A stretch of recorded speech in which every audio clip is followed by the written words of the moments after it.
Real Madrid ingresó 1.161 millones la temporada pasada. El Rayo Vallecano, que juega en la misma liga, ingresó 42. Mismo deporte, misma ciudad, misma competición. Y una diferencia de más de 1.100 millones de euros. Pero ¿cómo es posible eso? ¿Por qué el Rayo no cierra? ¿Cómo sobrevive un club con 42 millones cuando su vecino tiene más de 1.000? Eso es exactamente lo que vamos a desgranar hoy. Soy Alex y esto es Entre Líneas. Antes de meternos con los clubes, tienes que entender algo muy básico. Todos los clubes de fútbol profesional tienen tres fuentes de ingreso. La primera son los derechos televisivos, que es el dinero que pagan las plataformas y cadenas por retransmitir el partido. En España, la Liga negocia ese contrato de forma centralizada y luego se reparte el dinero entre todos los clubes. En la temporada 2024-2025, la Liga repartió un total de 1.432 millones de euros entre todos los equipos de primera y de segunda división. La segunda son los ingresos por partido. Entradas, abonos, hospitalidad, palcos VIP, todo lo que genera el estadio el día que hay partido. Para que te hagas una idea, el Real Madrid tiene 85.000 abonados. Cada uno paga de media entre 300 y 1.500 euros al año dependiendo de la zona. Solo los abonos generan más de 100 millones al año sin vender una sola entrada. Y en comparación, el Rayo Vallecano tiene 12.000 abonados. Y por si no lo sabes, esta es la única fuente de ingresos previsible que tiene un club a lo largo del año. Y la tercera son los ingresos comerciales. Patrocinios, camisetas, licencias de marcas, academias, todo lo que genera el club fuera del campo. Estas tres fuentes en teoría son iguales para todos los clubes. En la práctica, la diferencia en cómo la gestiona el FC Barcelona o el Getafe es tan loca que parece que juegan a otro deporte completamente diferente. Empezamos por el más grande, en cuanto a ingresos, claro. El Real Madrid generó 1.161 millones de euros en la temporada 2024-2025, con récord incluido ya que fue el único club en superar los 1.000 millones de euros. Vamos fuente por fuente. Derechos de televisión. 158 millones. El Real Madrid recibió 157,92 millones de euros en derechos televisivos de la Liga en la temporada 24-25, el mayor reparto de toda la competición. Pero ojo, porque aquí hay algo que pocos entienden. Esos 158 millones vienen solo de la Liga, no de la Champions. Y como ya sabrás, la Champions también tiene su propio reparto. Lógicamente, ese reparto depende hasta dónde llegues. Ganar la Champions vale más de 100 millones de euros adicionales, entre premios y coeficientes históricos. El Real Madrid ha ganado tantas Champions en los últimos años que su coeficiente histórico le garantiza más dinero que cualquier otro club en Europa. Y es normal, ya que llevan más de una década construyendo ese coeficiente. Esto no pasó de la noche a la mañana. Ingresos por partido, 248 millones. El Real Madrid lideró los ingresos por partido con 248 millones de euros, entre otras cosas gracias a la renovación del nuevo Bernabéu. Y aquí, como bien sabe, es donde está el negocio más interesante del Real Madrid, aunque ahora mismo no puede darle todo el uso. Como ya sabes, el nuevo estadio del Real Madrid no es solo un campo de fútbol. Es una hipotética máquina de hacer dinero los 365 días del año. Eventos corporativos, visitas turísticas y conciertos, como los de Taylor Swift, Dookie o Karol G. Y ya, porque hasta nueva orden no pueden hacer más conciertos por la poca insonorización del campo. Eso sí, actualmente el estadio está generando ingresos aunque no haya partido. Y con el nuevo techo retráctil, el Bernabéu puede albergar eventos que antes eran imposibles debido al clima. Ese estadio realmente no es un gasto de 1.300 millones. Es una inversión que sobre papel da un retorno increíble y que ahora mismo no está funcionando del todo. Ingresos comerciales.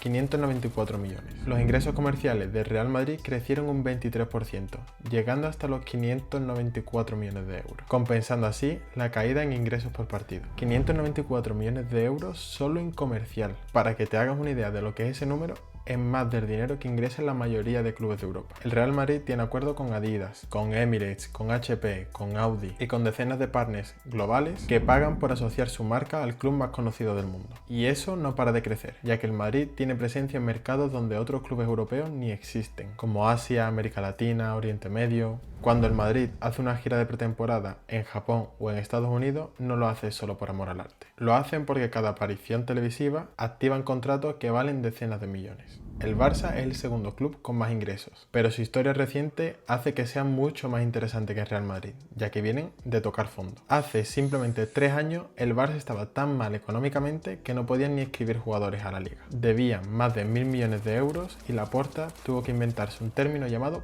palancas, que básicamente era vender activos futuros del club para poder pagar deudas presentes. Una solución un tanto desesperada, pero inteligente, y sobre todo cuando le haces el branding de palancas. Hoy el Barça ha ingresado 975 millones de euros en la temporada 24-25, volviendo al top 3 mundial por primera vez desde la temporada 2020, con un crecimiento del 27% respecto al año anterior. ¿Pero qué cambió? Dos cosas principalmente. La primera es el Spotify Camp Nou. El Barça vendió la licencia de asiento permanente, básicamente el derecho a tener un asiento fijo en el estadio durante décadas, y eso generó cientos de millones de euros, pero solo una vez. No es ingreso recurrente, pero permitió sanear las cuentas y escribir a los jugadores. Básicamente, pan para hoy, pero hambre para mañana. La segunda es que el Barça sigue siendo el Barça. La marca sigue siendo global. Los patrocinios siguen llegando. Y cuando estás en Champions y compite por títulos, el dinero fluye de otra manera. Para que te hagas una idea, esos 975 millones de euros vienen principalmente de los ingresos comerciales, ya que estos superan los 400 millones de dólares. Impulsado principalmente por el naming de Spotify Camp Nou, que le genera 70 millones de euros al año únicamente por el nombre del estadio. Luego, los ingresos por partido rondan los 170 millones de euros. Y los ingresos televisivos, incluyendo la Liga y la Champions, superan los 300 millones. Pero cuidado, porque el club catalán sigue teniendo una deuda enorme. Es cierto que los números mejoran, pero siguen teniendo una estructura financiera súper frágil, y eso condiciona cada decisión deportiva que toman. Cuando el Barça no ficha lo que necesita, no es ni capricho ni incompetencia, simplemente es que las matemáticas básicas no dan.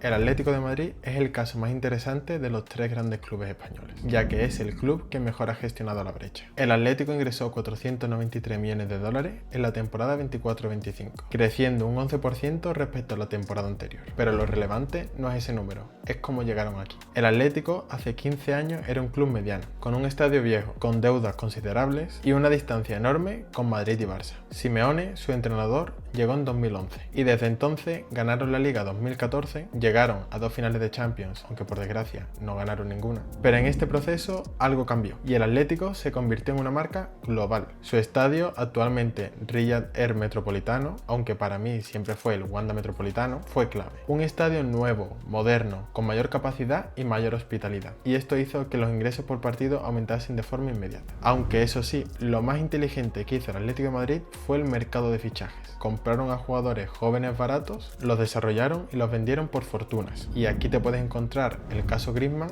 aunque luego volvió, pero más barato, Rodri, ganador de un Balón de Oro, o Lucas Hernández.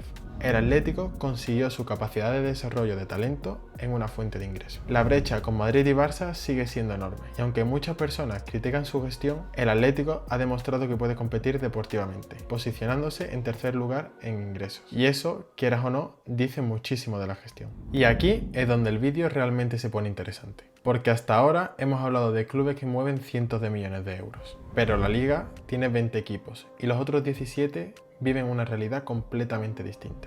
Y antes de seguir, si te está gustando el vídeo, le puedes dar like y comentar qué te parece la gestión económica de todos los clubes de la Liga. Hablemos del Rayo Vallecano, un club histórico de Madrid, con una identidad única, una afición súper leal y un presupuesto que hace que todo lo anterior parezca un milagro. El Rayo Vallecano recibió 42,7 millones de euros por derechos televisivos de la Liga en la temporada 24-25, uno de los repartos más bajos de toda Primera División. 42 millones, eso es todo lo que le garantiza la Liga al Rayo Vallecano por estar en Primera. Y con esos 42 millones tienen que pagar estadio, infraestructura, cuerpo técnico, cantera y todo lo que implica ser un club profesional. El Alavés es muy similar, 43,46 millones de euros. Y el Celta casi 46 millones. Pero ¿cómo sobreviven estos clubes? Pues con tres palancas que los grandes casi que no necesitan. La primera es la venta de jugadores. Para el Rayo Vallecano o para el Celta, encontrar un jugador joven y venderlo por 20 o 30 millones de euros puede ser la diferencia entre un año en positivo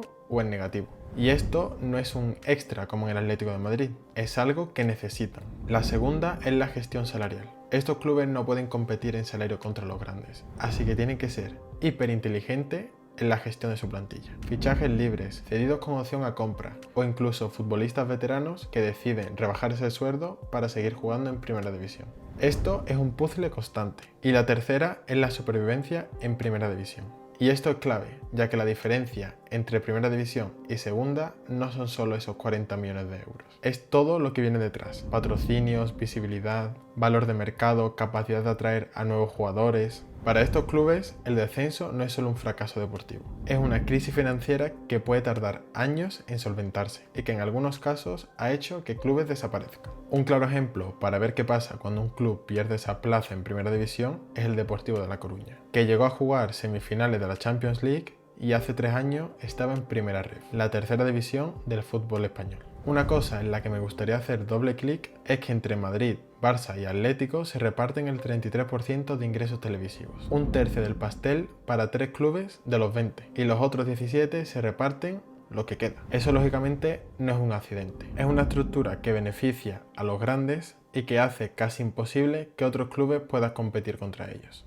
Y aquí llegamos al punto más importante del vídeo. Todo lo que te he explicado hasta ahora te explica cómo funciona el sistema, pero hay un problema estructural que la liga lleva años intentando resolver y que todavía no ha conseguido solucionar del todo. La liga genera muchísimo dinero. Los ingresos de todos los grandes clubes de Europa están en máximos históricos, pero hay una liga que genera muchísimo más que el resto, la Premier League. La Premier tiene un contrato televisivo internacional que vale más del doble que el de la Liga, y eso tiene una consecuencia directa. El club más pobre de la Premier League, el que acaba de ascender de Championships, tiene más dinero que la mayoría de clubes de la Liga. ¿Por qué? Porque el fútbol inglés tiene una audiencia internacional que el fútbol español no ha conseguido igualar. El idioma, la historia, la Premier como marca en sí, todo suma. Y Javier Tebas, el presidente de la liga, lleva años intentando cambiar eso. Una de sus ideas más polémicas, pero más atrevidas, es llevar un partido de fútbol a Estados Unidos. Jugar un partido oficial de la liga en territorio americano, para abrir ese mercado. Medida en la que yo estoy súper de acuerdo.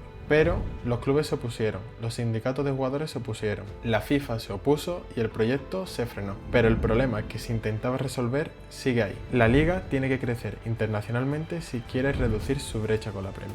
Y mientras eso no pase, la diferencia entre el Madrid con 1.000 millones o el Rayo Vallecano con 42 seguirá siendo la misma, o incluso peor. El fútbol es el deporte más popular del mundo y la liga tiene 2 de los 3 clubes más ricos del planeta. Pero debajo de esa élite hay una liga con una brecha económica enorme que condiciona todo. ¿Quién puede fichar? ¿Quién puede competir? ¿Quién puede sobrevivir? ¿Y quién cae? El Real Madrid tiene 1.000 millones, el Rayo 42 y ambos juegan el mismo sábado en la misma liga y con el mismo balón. Esto no es solo un deporte, es un modelo de negocio con ganadores y con clubes que tienen que ser hiper inteligentes para sobrevivir en un sistema que no está diseñado para ellos.